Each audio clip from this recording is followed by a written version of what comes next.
Bom dia a todos, sejam muito bem-vindos e bem-vindas ao Veja Mercado desta quarta-feira, dia 28 de fevereiro. Eu sou o Diego Gimenez e o nosso encontro aqui é diário, de segunda a sexta, no YouTube e no Spotify, antes da abertura da Bolsa de Valores. Não deixe de conferir também o Veja SA, que é o nosso programa semanal de entrevistas com os principais executivos das grandes empresas do país. No ar todas as terças-feiras, na hora do almoço, no nosso canal no YouTube. Não deixe de conferir. As bolsas europeias e os futuros americanos são negociados em baixa nesta manhã. Ontem o Ibovespa subiu 1,5% depois de dados de inflação que surpreenderam o mercado. O dólar comercial caiu 1% e é negociado a R$ 4,93.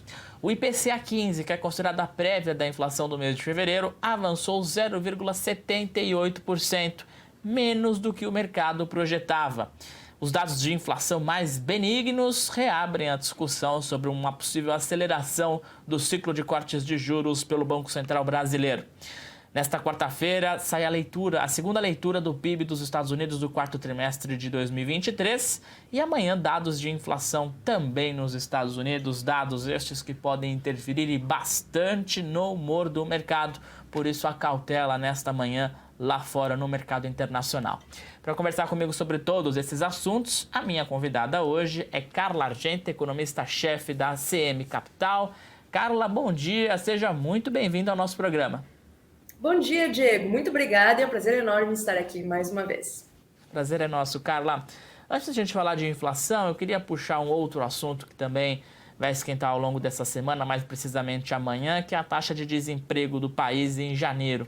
A gente tem observado uma melhora constante nesses números. Hoje eles são os melhores desde 2014. O que explica essa melhora na sua avaliação? E mais, com um ciclo de cortes de juros em andamento, a tendência é que o desemprego caia ainda mais aqui no Brasil?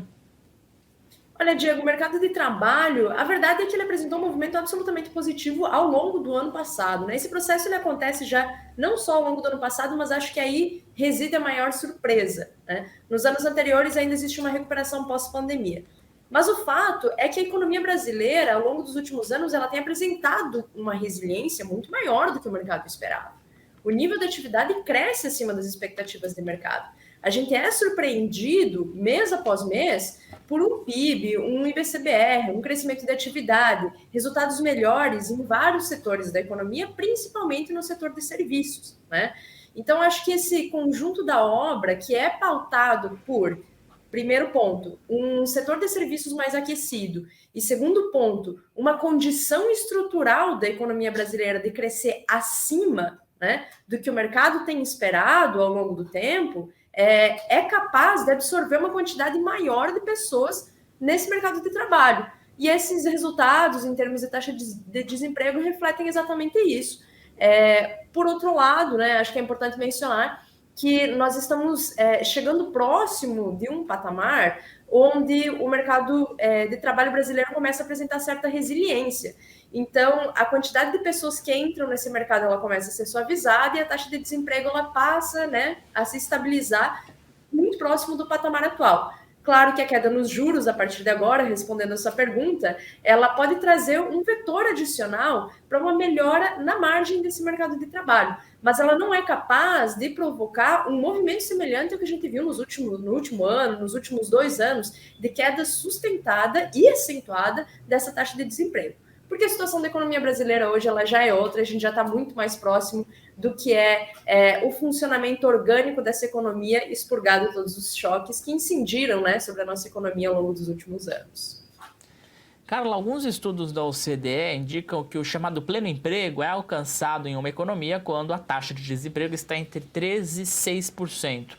Mas considerando as condições do Brasil, uma economia emergente, é possível afirmar que o país está bem próximo desse chamado pleno emprego? É muito difícil precisar qual é o plano emprego aqui no Brasil, né? Essa taxa ela é utilizada para fins de condução de política monetária. Porque se você tem um nível, né, de pessoas empregadas muito elevado, você tem uma inflação igualmente elevada de acordo com a teoria econômica. Então, essa ideia de pleno emprego, né, essa ideia de contingente de mão de obra, ela é utilizada por trás das políticas fiscais e principalmente da política monetária. Aqui no Brasil, a gente tem uma divergência regional muito grande, no primeiro ponto. Aqui no Brasil, a gente tem uma diferença em termos de conjuntura econômica muito grande, uma diferença em termos de estrutura produtiva muito grande, e esse pleno emprego, ele acaba sendo, para fins de política monetária, um pouco mais elevado do que ele é efetivamente nos países desenvolvidos por conta da nossa capacidade de ofertar produtos internamente e demandar esses produtos. Nós estamos em uma situação, né, em que o nível de empregabilidade ele ainda permite uma taxa de inflação bastante controlada aqui no Brasil. Não à toa nós temos visto uma queda sustentada dessa inflação ao longo dos últimos anos. Então, acho que existe sim espaço para uma melhora dentro dessa taxa de desemprego, uma melhora dentro desse mercado de trabalho, sem que a gente tenha contrapontos negativos em termos inflacionários. Mas acredito que sim, nós estamos cada vez mais próximo desse limite. Antes nós estávamos em uma situação em que existia efetivamente muita gente fora desse mercado de trabalho, isso mantinha os preços num patamar mais baixo. Hoje a gente se encontra em uma situação em que ela se assemelha muito mais ao que acontece nos países desenvolvidos em termos de taxa de desemprego, mas ainda assim existe certo espaço, sim, para a incorporação dessa mão de obra dentro desse mercado de trabalho, sem os seus desdobramentos negativos em termos inflacionários. Carla, você citou surpresas na taxa de desemprego, IBCBR, que é a prévia do PIB, tivemos surpresa na inflação, sem falar no crescimento econômico, que no ano passado surpreendeu bastante o mercado financeiro. Essas surpresas, digamos assim, o que explica essas diferenças tão grandes entre as projeções e entre a realidade? Ainda há muita desconfiança sobre o trabalho da atual equipe econômica? Acho que essas desconfianças elas já foram maiores, Diego. Hoje elas estão bem mais reduzidas. Mas em termos de nível de atividade, a gente tem alguns pontos aí que são fundamentais para a gente entender essa divergência entre expectativa de mercado e dados efetivos. A primeira delas é que num horizonte de 8 anos, nós fizemos uma série de reformas estruturais aqui no Brasil. Nós tivemos uma reforma trabalhista, nós tivemos uma reforma da Previdência, nós tivemos a aprovação da independência do Banco Central, nós tivemos a mudança em termos de condução de política fiscal, que são os gastos do governo, a realocação desses gastos de governo dentro da economia, e nós tivemos uma pandemia no meio do caminho. Então, todas essas reformas estruturais que foram feitas ao longo dos últimos anos, elas não foram capazes de serem plenamente estudadas e seus efeitos sentidos adequadamente, porque a pandemia sujou essa base. Então, os analistas e os projetistas, eles têm muita dificuldade de mensurar qual é efetivamente o impacto dessas reformas estruturais, que apesar de terem sido feitas há quase uma década, né, boa parte delas, já tem aí pelo menos 5 anos que a maior parte delas já foi implementada, apesar de todo esse tempo, a situação econômica que ela degringolou e passou por processos absolutamente não naturais e normais em termos conjunturais e econômicos por conta de movimentos sanitários, ela não permitiu que nós, economistas e mercado, fizéssemos ou tivéssemos condições de analisar seus efeitos efetivos. Então, esse eu considero o principal ponto sobre essa divergência entre estimativa e dados efetivos. Claro que, conjunturalmente, né, nós temos outros fatores, mas esses fatores eles são também muito importantes nesse processo de erro do mercado, mas eles são um pouco menores, né? Eles trazem esse viés de erro um pouco menor do que o mercado tem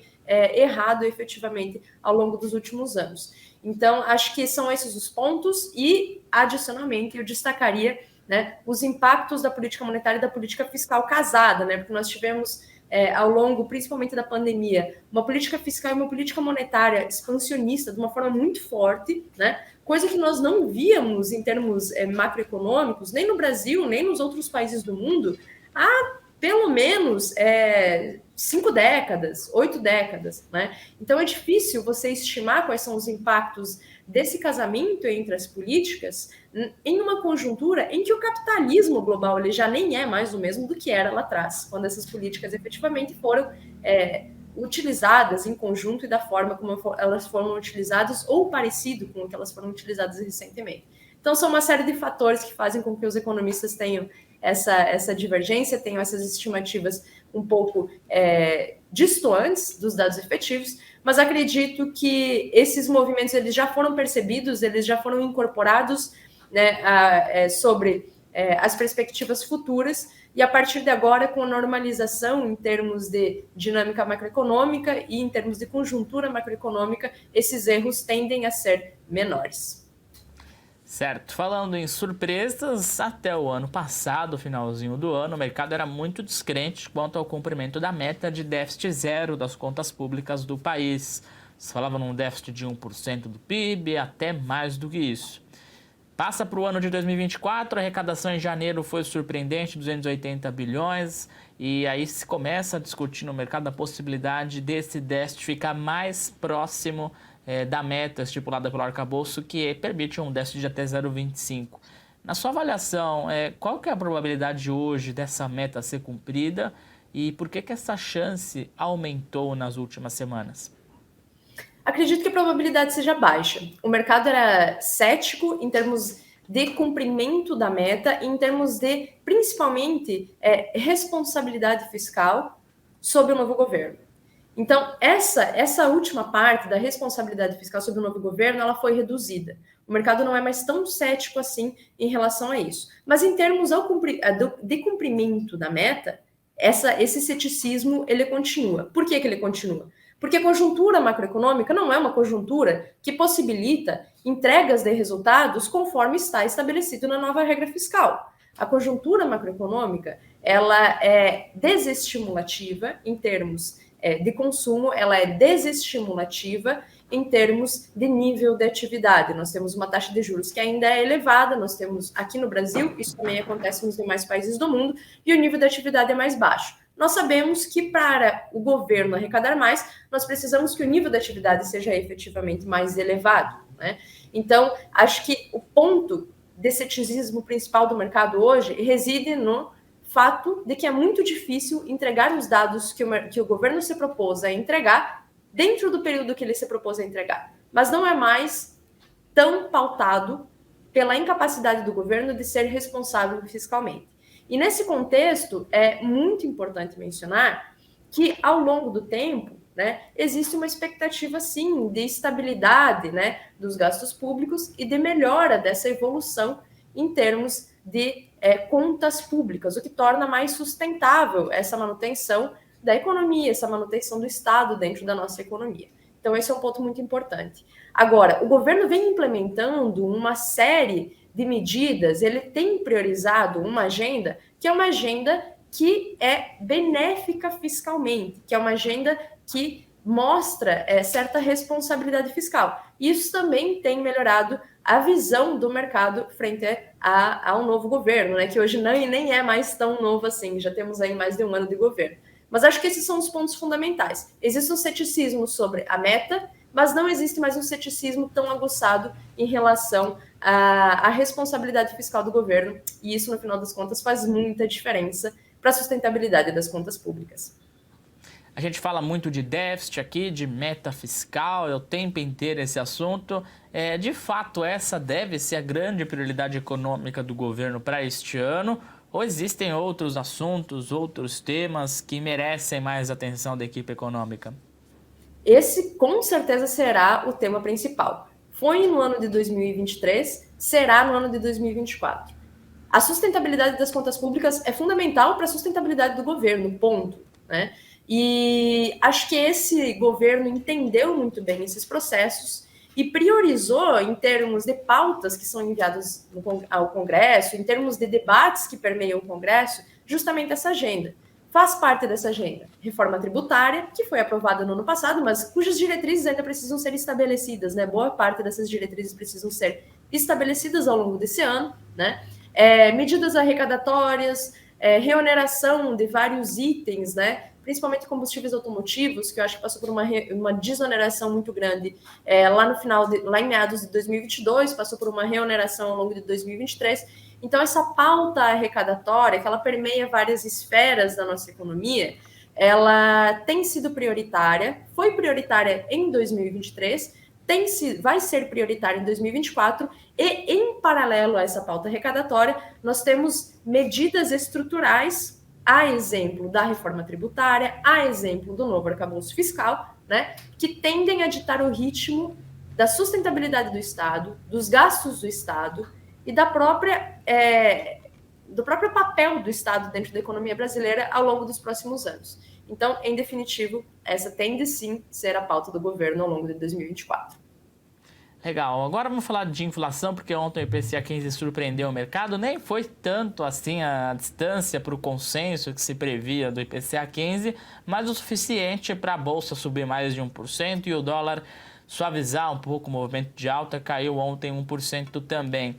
Essa alta da Bolsa, essa queda do dólar, essa reação positiva aos dados de inflação mostram que a discussão sobre a condução da política monetária, uma possível extensão do ciclo de cortes de juros, de fato foi reaberta ontem? Acredito que não, Diego. Na verdade, os dados que foram divulgados ontem, eles corroboram o cenário do Banco Central, né?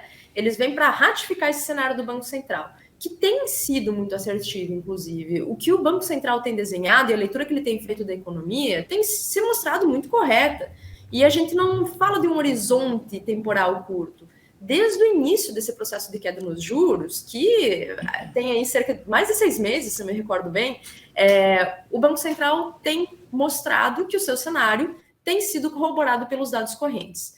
Esse IPCA, ele se soma a essa série de dados que é positiva e que permite a manutenção da política monetária conforme o plano de voo do Banco Central. Isso é muito importante. Em relação a esse IPCA, especificamente, ele é muito importante, o IPCA de fevereiro, porque ele abarca o reajuste das mensalidades escolares, Diego. E esse reajuste das mensalidades escolares, que é integralmente abarcado pelo mês de fevereiro, ele é reajustado, né, essas mensalidades escolares, basicamente por 3 fatores. Que fatores são esses? Inércia inflacionária. Então, a expectativa da inflação é futura, né? O reajuste, né? A inflação passada, porque essa inflação que aconteceu ao longo do ano passado, ela reajusta todos os custos escolares, né?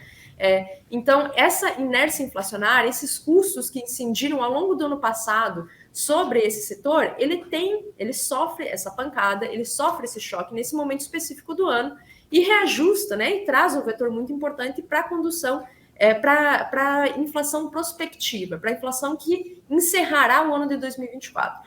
Então, esse movimento é muito importante. E esse reajuste das mensalidades escolares, ele foi mais baixo em 2024 do que ele havia sido em 2023. Então, mostra que essa inflação mais baixa que incidiu ao longo de todo o ano de 2023 sobre os mais diversos itens do IPCA também remunerou menos os serviços, que é a grande incógnita que existe hoje sobre o Banco Central.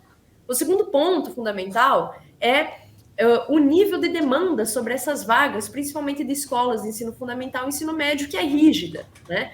Você tem uma estrutura escolar, você tem um número fechado de vagas. E à medida que a economia vai melhorando, que era justamente o que a gente estava falando no início da nossa conversa, à medida que essa economia vai melhorando, as famílias vão tendo condição de buscar uma situação, né, em termos educacional para os seus filhos, um pouco melhor, e essa demanda sobre as vagas escolares aumenta. Então, se você tem esse nível mais elevado de demanda, você tem também uma condição de ajuste mais elevado dos preços por parte das escolas, né? Elas não precisam negociar tanto assim com as famílias. E o terceiro ponto é justamente o reajuste salarial, porque o reajuste salarial, principalmente do salário mínimo, ele permeia toda essa esfera de custos das escolas. Então, perceba que a gente tem 2 fatores aqui que pressionaram para cima esse reajuste das escolas e um fator que pressionou para baixo. Mas o que prevaleceu em todo esse processo foi esse vetor baixista, que é justamente da inflação passada. Então, essa leitura, né, que aqui eu trouxe o exemplo das mensalidades escolares, mas poderia estar falando de outros itens do IPCA também, né, ela foi muito responsável pela evolução dos ativos do mercado financeiro ontem, porque ela mostra que você tem uma perspectiva inflacionária mais positiva. E se você tem uma perspectiva inflacionária mais positiva, você tem um caminho mais límpido para o Banco Central continuar com a sua política de redução dos juros paulatina, conforme plano da instituição. Então, acho que, na verdade, esse indicador inflacionário, ele corrobora, mais uma vez, esse cenário e ratifica o plano de voo do Banco Central para a manutenção dessa queda no patamar, né, em que tem sido realizado pela instituição, que é de 50 pontos. Então, ela está mais no sentido de afastar, né, quedas mais brandas do que de abrir a porta para quedas mais intensas. Carla, para fechar o nosso programa, a gente está esperando já o PIB da sexta-feira, até um assunto que a gente tem discutido aqui desde o início da semana. Claro que o número final é importante, o crescimento do país, mas para quais outros pontos desse PIB a gente tem que prestar atenção? Quais outras métricas? Quais dados que podem indicar tendências para o ano de 2024? Olha, Diego, a gente precisa ficar de olho. Você estava falando, eu estava pensando aqui, mas acho que não existe um único ponto que a gente possa baixar a guarda e não olhar com muito cuidado em relação ao PIB que vai ser divulgado. Porque a gente passa por um processo em que agora novos vetores começam a incidir sobre a economia. A gente sentiu todos os vetores que incidiram sobre a economia por conta de política monetária, por conta de política fiscal, até meados de 2023, e a partir de agora a gente precisa de novos vetores. Então a gente precisa ficar muito de olho no consumo das famílias, para identificar se o desenrola, programa de governo, efetivamente trouxe algum impacto já no último trimestre do ano sobre o consumo das famílias, muito importante, e se esse programa tem condição de sustentar o PIB ao longo de 2024. E nós precisamos ficar de olho, sob a ótica da oferta, em vários outros pontos. Que pontos são esses? O comportamento da indústria e do comércio, né? O comércio sofreu muito com a taxa de juros elevada ao longo de 2023 e parece que agora ele pode começar a apresentar resultados mais positivos. Talvez não no último trimestre de 2023, mas é sim esperado que no primeiro trimestre de 2024 isso já aconteça. Então esse é um ponto muito importante. A gente precisa ver impactos da política monetária sobre o setor de comércio ao longo dos primeiros semestres de 2024. Além disso, a indústria também sofreu efeitos deletérios da taxa de juros, né? Com dificuldades para levar a cabo investimentos, com dificuldades para inserir os seus produtos no mercado nacional e até mesmo no mercado internacional. Então, esse movimento também é muito importante, que deve ser um movimento de inflexão ao longo de 2024, com a indústria apresentando um resultado um pouco melhor. Por outro lado, a gente tem uma expectativa de arrefecimento do setor de serviços, que foi muito potencializado pela reabertura da atividade de modo geral. A gente sabe que isso começou ao longo de 2022, mas permeou 2023. Então, esses vetores, né, que sustentaram esse crescimento dos serviços ao longo dos últimos 2 anos, eles já se esgotaram.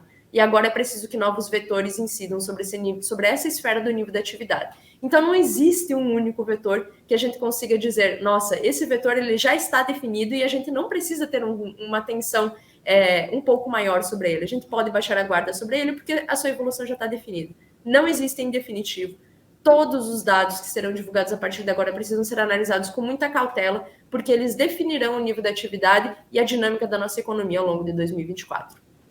A sexta-feira será bem quente, vamos olhar todos esses dados com muita atenção. Carla, obrigado pelo seu tempo, pela participação aqui no Veja Mercado. Os papos são sempre bacanas com você, as portas do programa estão sempre abertas. Até uma próxima. Muito obrigada, Diego. Um abraço a todos e até mais. Tchau, tchau. Valeu, até mais. E vamos aos assuntos que serão destaque no mercado ao longo do dia. Nesta quarta-feira pela manhã, sai a segunda leitura do PIB do quarto trimestre dos Estados Unidos. Dado importante que pode medir o aquecimento da economia norte-americana e, claro, dar alguma pista sobre a condução da política monetária dos Estados Unidos. Amanhã, na quinta, sai a inflação de janeiro dos Estados Unidos e também sai a taxa de desemprego de janeiro aqui do Brasil. E na sexta, o PIB do quarto trimestre do Brasil. Passando pelos indicadores, o dólar voltou a subir, é negociado em alta de 0,5% nesta manhã, a R$ 4,95, e os futuros do Ibovespa caem 0,5%, depois do Ibovespa ter subido 1,5% ontem, terça-feira. Ponto final na edição de hoje do Veja Mercado. Nosso programa é transmitido de segunda a sexta no YouTube e no Spotify. E você também pode assistir o Veja SA, que é o programa semanal que a gente faz com os principais executivos das grandes empresas do país. Está disponível no canal no YouTube e você pode conferir todas as edições. O Veja Mercado é oferecido pela JHSF. Amanhã a gente se encontra aqui, gente. Até lá.